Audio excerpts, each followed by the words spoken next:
What does helping others really mean? Part 2. One deeply ingrained concept, whether rich or poor, is that giving what I have to others makes me a good person or somebody worthy of respect. Hence the thought, when I earn a lot of money and live well, I should do good deeds. This is why our global community is trapped in a dilemma.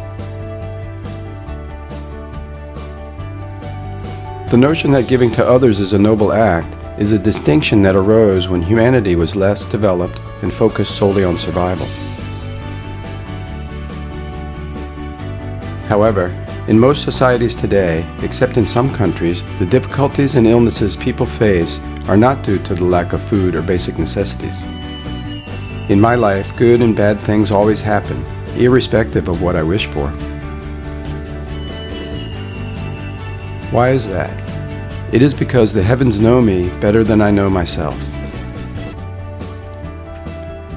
Recognizing what I lack, where I'm weak, what I do wrong, and what I do right.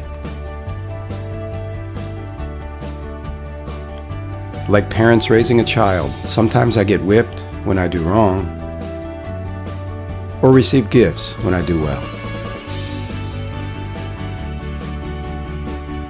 The heavens are only interested in raising the quality of thinking of humanity, not how much or how little money I have.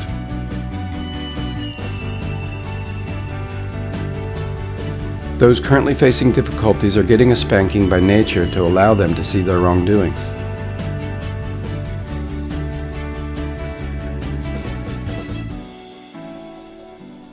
But if I just throw money at people out of pity, this will interfere with God's work. And I will be spanked too. How so? If I flaunt my wealth and give it to others, the lesson might be that I should be stripped of my resources to learn not to do it again.